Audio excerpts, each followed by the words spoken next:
Sri Satchidananda Sadguru Sainath Maharaj Ki Jai. Sri Sai Satcharitra An Insight-Episode-25. My humble prostrations at the lotus feet of our Sadguru Sai. By the divine grace of Sai, an attempt has been made to translate the gist of the divine discourse of Sri Ramanathan brother telecasted in Sai TV. This is purely done to share the glory of Sai and his divine teachings with more insight to the aspirants. Om Gurur Brahma Gurur Vishnuhu Gurur Devo Maheshwaraha Gurur Sakshat Parabrahmam Tasmai Shri Gurave Namaha. Sai devotees, we have been discussing about the wonderful incarnation of Sai Baba as described by Hemat Panji in Sri Sai Satcharitra. Let us drink more of this nectar to our heart's content. Sai Baba was pure Anand and consciousness. He who took delight at his feet was established in his own self. How many were the miracles of Baba? How much can I, an insignificant person, describe? Princes and poor people were treated alike by him. He was the repository of all knowledge and wisdom. Still, he feigned ignorance. Maulvis, mullahs, mumukshus, jnanis, yatis, and all sort of people prostrated to him, having surrendered their pride of purity to him. He would talk, walk, and laugh a lot, but would always recite Allah Malik. He remained as a Bhagavad Uttaman. It was a burden for him to be honored. Such were the characteristics of Sainath Maharaj. Though he had a human body, his deeds testified to his godhood. All the people believed this faithfully. He was an ascetic, non-attached by nature, of moderate passions, with malice towards none. His speech flowed with Vedantic philosophy. Till the end, none could fathom who Baba was. Baba's charity was also remarkable. He used to collect money as dakshana and partly distributed for others, and some was spent on renovation of numerous deities and temples through Tatya. We have earlier discussed that when Gopal Rao Gund brought bricks for masjid repairs, Baba utilized them for repairing many small temples in Shiradi. Let's now listen about dakshana. It's a tradition to never go empty-handed for darshan of saints. Hence, the devotees who came for Baba's darshan would offer money, which is termed as dakshana. And in the initial days, if the offering was 1 paisa, Baba would pocket them. And if they give 2 paisa, Baba would return it to them as a blessing. So, offering dakshana has become a regular practice among the devotees of Baba. In the later days, Baba asked for dakshana from the devotees, and Hemat Panji has explicated this topic, dakshana, in one of the chapters of Sri Sai Satcharitra, describing the term dakshana and why Baba asked dakshana. Let us reserve these details for the future. The money collected by Baba was used for charity and temple renovations. A good amount of money was distributed by Baba to other devotees. In fact, Bade Baba was one such recipient, and Sai gave him rupees 30 to 55 each day. Tatya received rupees 15 to 25.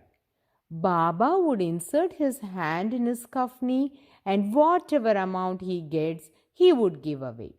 And that amount would be close to the above mentioned numbers. Likewise, a lady by named Jamali received rupees 6 every day. Apart from this, Lakshmi Bai and Bayaji were given rupees 4 every day, and Dada Kelkar was given rupees 5 each day. Research was done to find out why Baba distributed money to devotees. As per their verdict, Sufism is a great form of Islam.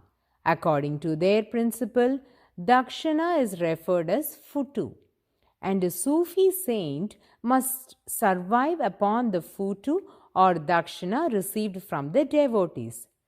Among the 4 paths of Sufism, the Chishti order emphasizes the above principle, and the saints must rely upon the money collected daily from the devotees or followers for their livelihood, and the remaining amount had to be distributed to others. The philosophy behind this practice should be understood. It means though they receive abundant money each morning as that of Lord of Wealth Kubera, by evening they should renounce all that they possess. As per Chishti order, when a person saves some money for the next day, then that action reflects his disbelief on the Creator. That is, he doesn't believe that his God would protect and provide for his necessities of tomorrow. Hence, as per this philosophy, the saints would distribute all the money by the end of the day. Sai Bandhus, as we all are aware, though Baba received huge sums of money as Dakshina every day, on the day of his Mahasamadhi, Baba had only rupees 16 as his possession. Even that money was spent for Baba's Mahasamadhi expenses. In fact, the money distributed by Baba was so huge that the recipients of this money were scrutinized by the income tax authorities and were levied taxes. I had just mentioned that Bade Baba was given up to rupees 55 every day, and this amount was equivalent to the salary of the English governor during the British rule. Hence, the British government decided to levy tax upon Bade Baba. Bade Baba was unemployed. He always sat next to Sainath, and his earnings was only the money given by Sainath Maharaj. But that was so high that he had to pay tax. In fact, the Britishers suspected Sai Baba. Yes, it's a very exciting tale. Let me narrate to you now. This was pre-independence period, and Mother India was under the clutches of Britishers. Britishers were always suspicious about gatherings and get-togethers, as they doubted if the gathering was to kindle the freedom struggle.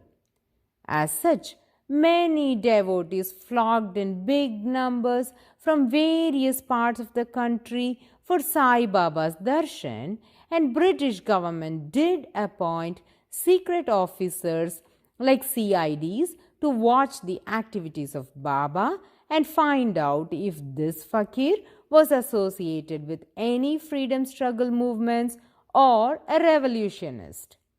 The report submitted by the CID officer was not convincing for the British government because they assumed that the officer, being a Hindu, might have tried to defend Sai Baba.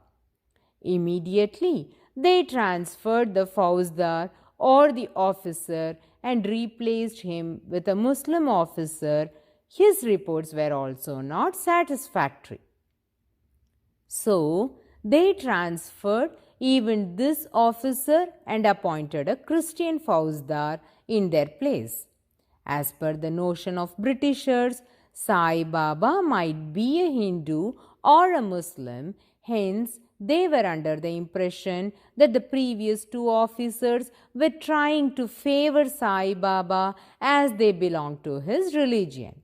Hence, they appointed a Christian officer known as Chakranarayana. Surprisingly, his name resembles Hindu names.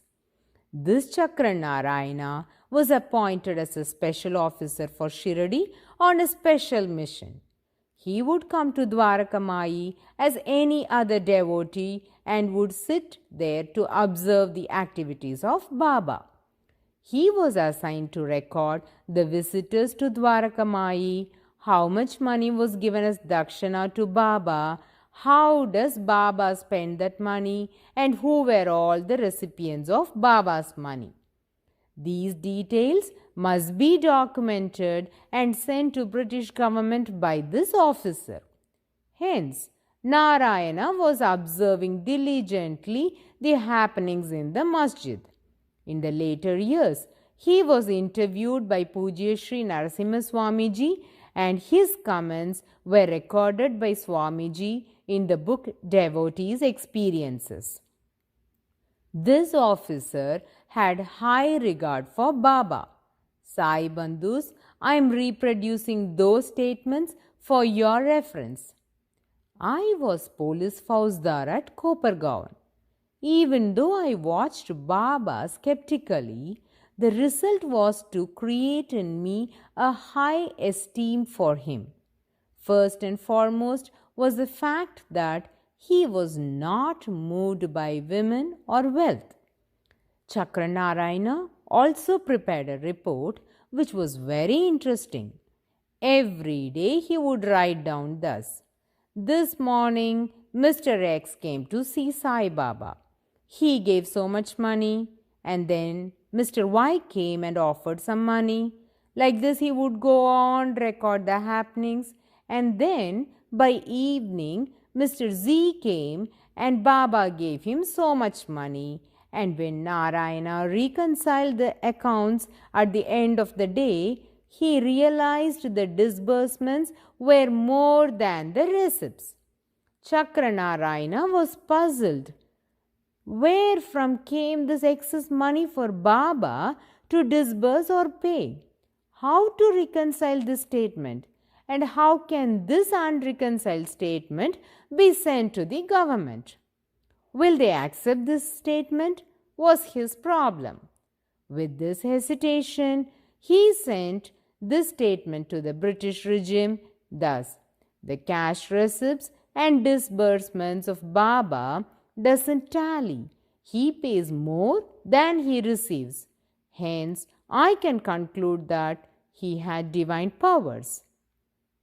Now, the British government were dumbstruck, and for a moment they even thought if they should levy tax on Baba. But that cannot be done, because whatever money he receives in the morning is dispersed by evening, and he remains a poor person by dawn. So, they cannot impose tax on Baba. Hence, they might have decided to charge tax on those who received money from Sai Baba, and that's how Bade Baba had to pay tax to the British government.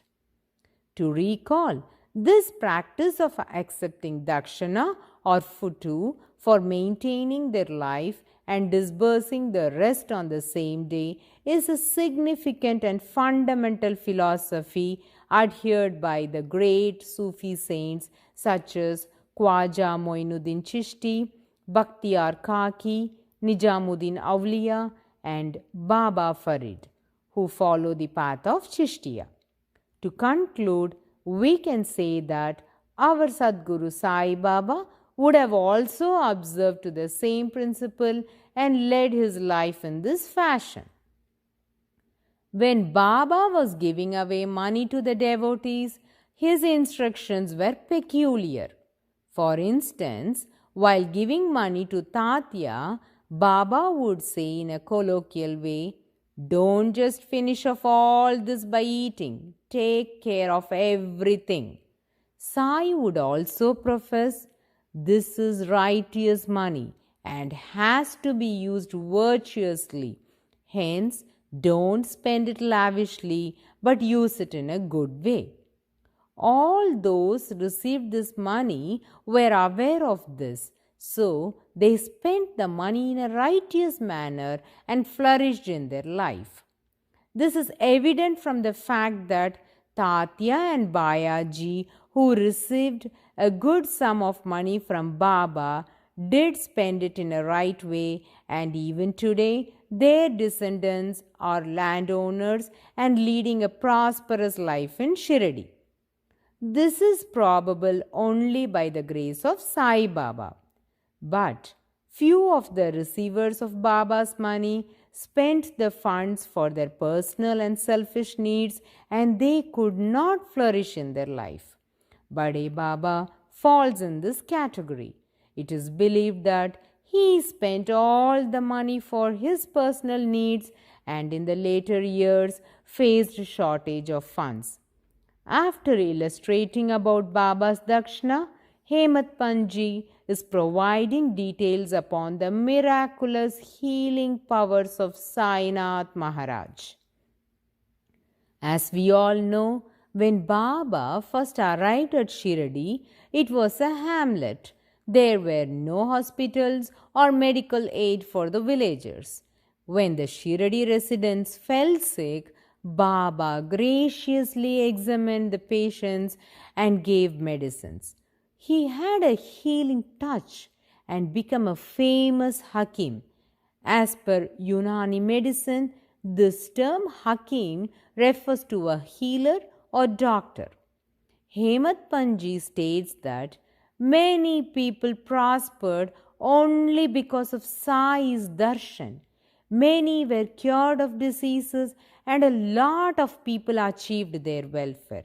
He also explicates beautifully the healing powers of Sainath thus. Without applying calorium or herbal juices, many blinds regained their sight.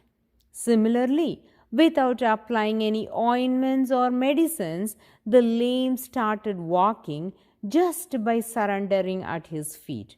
Such was his infinite greatness that nobody was able to gauge its extent. In this context, let us now listen to an ardent devotee of Baba by name Vaman Rao Patel, who after renunciation was known as Swami Sai Sharananand, wrote a book, Sri Sai Baba, which was later translated into English by V.B. Kerr. This is one of the masterpieces of Swami Sai Sharananand ji. Many delightful events have been recorded in this book. Hemat Panji has mentioned that Baba helped many blinds regain their power without applying any calorium or ointments, and we can find evidences for such incidences in this book. There was a boy named Vittal Rao Yashwant Deshpande. His grandpa was blind and desired to have darshan of Sai Baba. They came to Shirdi, kept their paraphernalia in Dikshitwada and went to Dwarakamai for Baba's darshan. This small boy guided his grandpa to Dwarakamai and ran outside to play.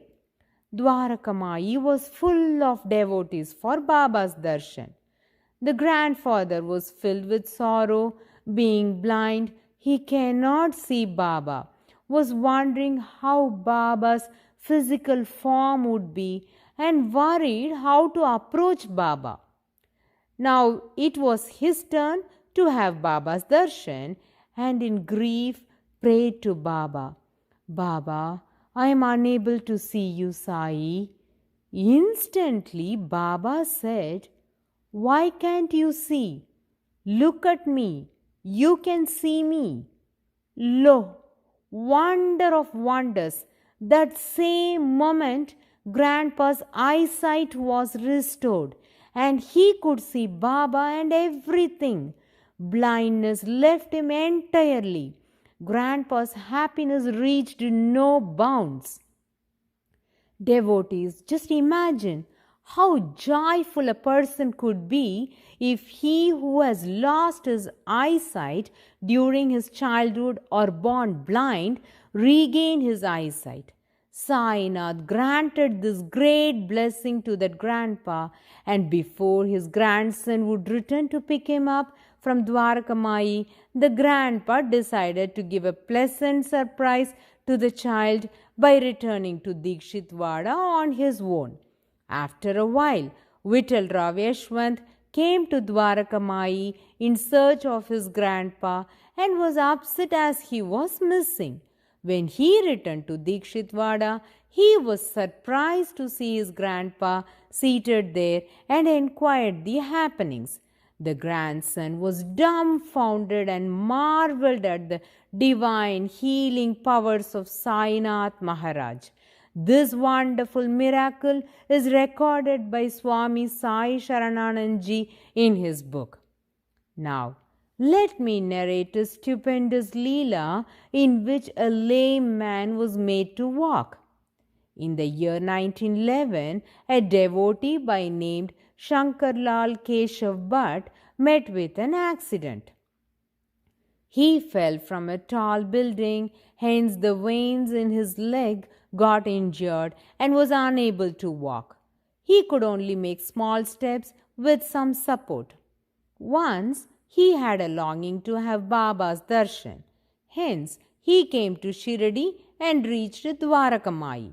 He had Baba's darshan, and on his return journey, he went to Kopargaon in a bullock cart, and from there he had to ferry across the river to reach his home. Now, while alighting from the tonga to get into the ferry, he lost his balance and pressed his feet hard on the ground. This was like a small accident, and to everyone's astonishment, from that moment his legs became all right and he walked casually as any other normal person without any support and boarded the ferry without any trouble and ferried across the Godavari river. This Leela is described in a very stunning way by Sharananandji. He states that Shankarlal crossed his lameness as he crossed the river Godavari. Nobody could see the end of Sai's extraordinary greatness. Hemant Panji records that Sai Baba was pure bliss and consciousness.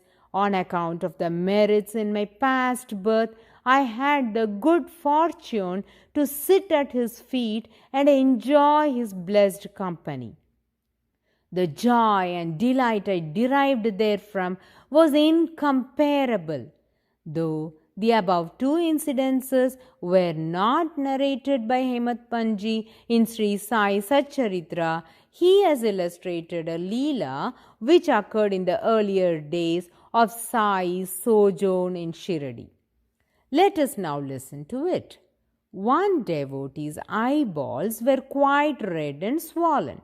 The blood vessels were swollen to the extent that the onlookers were worried that it might burst in any moment. As I had mentioned earlier, there was no doctor available in Shirdi. The other devotees brought him to Baba. Baba examined the patient with his hands, took some carpus anacardium, that is marking nuts, pounded them and made 2 balls of it, thrust them one in each eye of the patient, and took a white cloth, soaked it in water, and wrapped the cloth bandage round the eyes. These marking nuts yields a powerful and bitter substance and used as a substitute for marking ink for clothes by washermen. Hence, it is frequently called Dobby nut. The black fruit usually produces a severe allergic reaction if it is consumed or its resin encounters the skin. Whereas the eyes are very delicate, and Baba placed it on the eyes, but the devotee had immense faith on Baba. He neither hesitated nor worried, and Baba gave this treatment. Next day, the bandages were removed and water was poured over them in a stream. The inflammation subsided and the pupils became white and clear. The nut did not cause any smarting but removed the disease of the eyes. Baba's remedy was quite unique and adventurous. Many such cases were cured, and this is only an instance in point. Baba's healing powers were such that he would use a substance that is totally unagreeable or unacceptable by any other doctor. So, devotees, here we must understand that it is not the medicine that healed the patients, but Baba's divine powers and the devotee's faith on Baba cured the disease of the sufferer. There are more such amazing leelas of our Sadguru Sainath that reveals the supreme powers of a God who walked on earth, and we shall attend to them in the coming episodes. Bow to Sri Sai. Peace be to all. Om Sairam.